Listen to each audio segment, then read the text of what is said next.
Okay, so let's talk about what a reputation actually is and also what a reputation isn't. I think the best definition that I know of a reputation is it's what people say about you when you're not there. It's what they say behind your back. It's what they say that you never hear or see.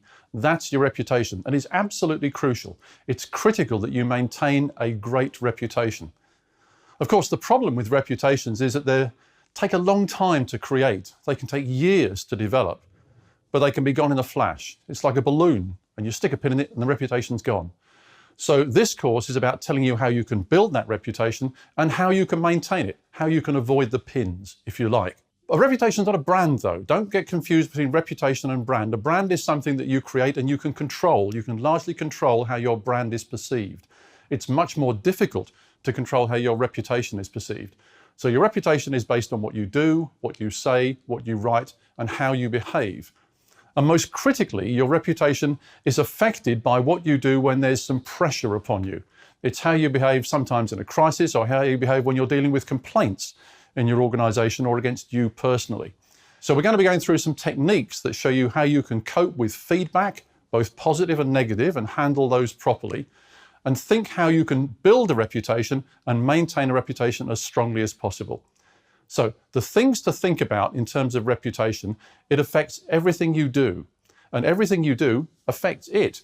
So you need to be very thoughtful all the time when you're talking to people, when you're writing articles, and particularly when you're posting online. We're going to talk about online reputation management as well, because what you do has a huge impact on your reputation. You can affect the way your reputation goes, but you can't actually determine what your reputation is unless you go and ask somebody else. And that's the other thing to think about when we're talking about reputation. You can find out what your reputation is. You can monitor the level of your reputation using various tools, and you can find out whether your reputation is rising, falling, or staying at a good level. Now, a lot of people don't give enough thought and enough management to reputation. You can, to some extent, control it, as I say. You can't control every element of it, but what you need to be able to do is to react quickly whenever there's a threat to your reputation. So, reputation is what people say about you when you're not in the room. It's what people say about you behind your back. It's not the same as your brand, and it's certainly not the same as what you think your reputation is. And it can be quite a salutary exercise to talk to people to find out what your reputation is. And if you want to do this exercise, here's a tip. Ask someone else to do it. People won't be honest with you, but they will be honest with a third party. Something that I've done for years in my business is that I've employed an external consultant to go and talk to my customers, 50 of my best customers, to find out what they think about me and feed that back to me on a regular basis. Can be quite tough to hear, but it's really important that you do that sort of thing, because when you do, when you find out what your reputation is, then you will be able to determine how you can manage that reputation. So it's what people say about you when you're not in the room. You can't control every element of it, but you can measure it, monitor it, and you can make sure it's as strong as possible. There are 5 principles of reputation management that I'm going to be talking about on this course. The first one is recognizing risk. Now, this is something that a lot of people don't bother with. They assume it's going to be the best of all possible worlds and everything's going to work. But it's really, really important that you look at the risks that might affect you or your business or whatever you're involved in. Now, I'm not talking about catastrophic risks. I'm not talking about earthquakes and fires and all those sorts of disasters. I mean, they may happen, and let's hope they don't. But these are the more subtle risks, the risks that can creep up on you sometimes, the risks that if you were aware of them, you would deal with them, you would nip them in the bud before they became a problem. So, an exercise that's very important to go through when you're thinking about managing your reputation is how do you recognize the risks that may affect you? You need to look at online risks, you need to look at offline risks, you need to look at risks that involve your staff, if you have them, and other people who you deal with, suppliers, people that you sell to. Now, all of those people can have an impact on your reputation, and they can do it in various ways. They could be writing reports about you. They might write reports on TripAdvisor or Yelp or whatever they use, or they could be posting about you on social media. So you need to think, what's the potential damage that could be done by somebody making a bad report about me, making a complaint about me that perhaps doesn't get dealt with properly? How would that affect my business? And when you know what the risk is and what the risks are and how important each of those risks is, then you can start to formulate a plan. But the first part of this is absolutely about looking at all the risks that affect your business. Sit down with a large sheet of paper, start scribbling down all the risks, all the potential people that you deal with, all the people that have an impact on your business, and think what might happen. And sometimes now you do have to think the worst. You do have to think that somebody you've worked with, that's a relationship that's gone very well, might go sour. That's a possibility. Somebody that you're financially connected with may get into trouble. Could that bring your business down? Could it affect your reputation, even if it doesn't damage you financially? You have to think the unthinkable about these sorts of things. So the first thing to do, the first principle of reputation management, was extremely important, is recognizing risk. The second principle of reputation management is alertness and monitoring. You've decided what the risks to your business are. You now need to think, how am I going to know if those risks occur or start to occur? 70% of threats to your business will creep up on you. They won't be sudden events. They'll be events that gradually appear. You need to have a system in place or systems in place that will alert you to any of those sorts of things going wrong. There are various tools that you can use that will alert you when your name is mentioned anywhere on social media. There are a whole bunch of these tools. The best of them is probably Radian 6. That's quite complex, but things like social mention will also work very well, and that's a free tool you can use. Whatever you do, make sure you set up the alerts and make sure you listen to the alerts when they come through. I've known lots of people who have set up alerts on their business and they've thought, well, that's okay, I'm now covered. And then they're not looking at the alerts when they come in. So not only do you have to have the alerts in place and the right alerts in place, and I would suggest that not only do you have the name of your company, the name of your organization, but slight misspellings of it as well. Because sometimes people who are so annoyed about you won't even get your name right. But there are some common misspellings that you can set up alerts so you will pick that up. Because once that message is out there, once it appears on social media or once somebody hears it on television or radio, it can grow like wildfire. So you need to know very soon when that sort of thing appears. So alertness and responsiveness, very, very important.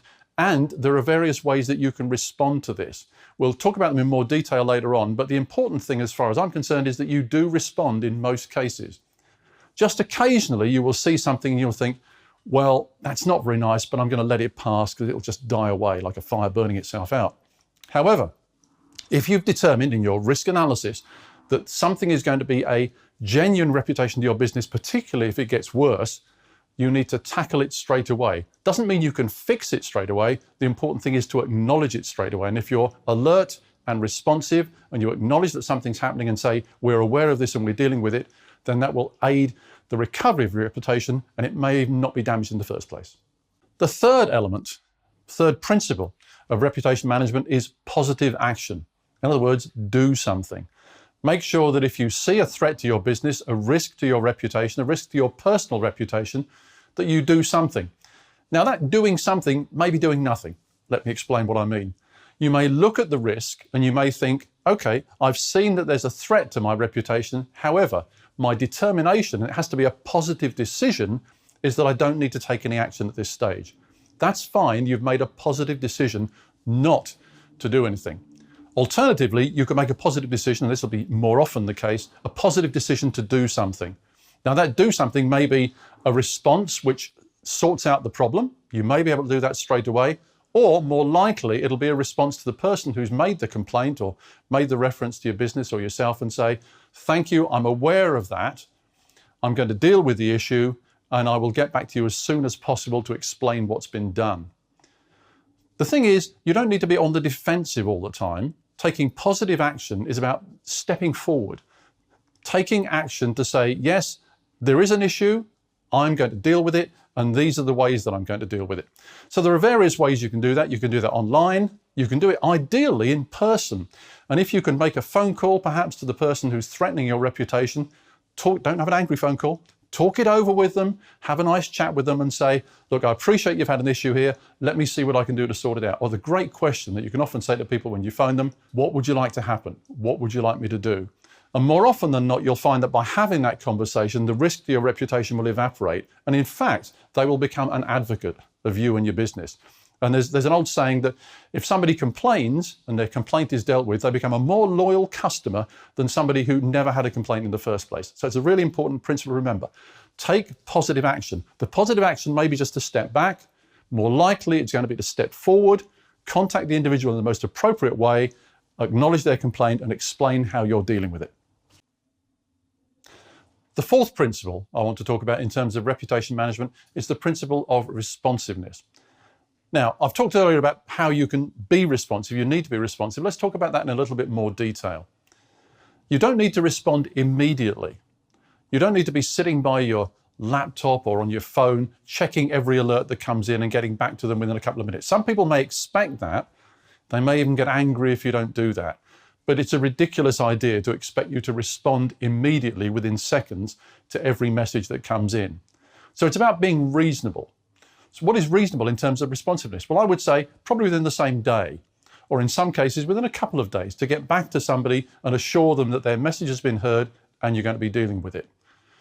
In terms of other threats, where people are not necessarily making a threat against you directly or posting something on social media, it might be some kind of external threat. It might be the business conditions, for example, that you've been caught up in. Then you can take a little bit more time over your response. You can be more thoughtful. The important principle about responsiveness is to say the right thing at the right time. Now, that's easy for me to say. You need to make a judgment about that. You will know your market, you will know the people you communicate with, you will know your stakeholders, the people who effectively drive your reputation. So the important thing is about responsiveness is the timing. In other words, do you go back immediately? No, you don't. You give it a bit of time. And then the audience that you're going to communicate to. Who are you going to be responsive to? Now, you may not have to be responsive to the entire world on social media. It might be appropriate to just get back to a particular group, a particular forum, a particular type of customer. Maybe talk to a certain type of medium. It depends very much about the business you're involved in or your personal reputation. So responsiveness is not just about responding immediately to the whole world. It's about responding in a timely fashion to the appropriate audience. And of course, you build that all into your reputation strategy, which we'll come to later on in the course, when we talk about how you put all this together and have a system in place which is repeatable, works all the time, and manages your reputation for you. So the most important principle of responsiveness, you don't have to go immediately, you don't have to tell everybody, it's timely to the right audience. The fifth principle of reputation management is about being the best. Now, that's a very easy thing to say and a quite difficult thing to do. So what do I mean by being the best? What I mean is you kind of over-deliver. So if somebody is working with you and they've got a problem, they've got a complaint, your reputation is in trouble, what you do, you overfix. It's like performing a random act of kindness, which is unrelated to the original reputation issue, to get you back on track. So it's very, very important that whatever you do, you think, what's the best I could possibly do in these circumstances? If my reputation is threatened, what's the best way that I can overcome this? So it's about not doing just enough, it's about doing enough and a bit more on top of that. And you will find that if you do that, if you over-deliver, if you surprise people by how well you deal with reputational threats and how well you cope with that, then that will actually boost your reputation. So one way of really boosting your reputation in business or personally is to take action which is more than people expect. Overfix, over-deliver. And if you do all those sorts of things, you will find it boosts your reputation. Of course, then that gives you a slight issue. Your reputation is now higher than it was before, so you've got a higher bar to meet. But you can do that because you're building a great reputation by delivering positively, by making sure that you're always being the best.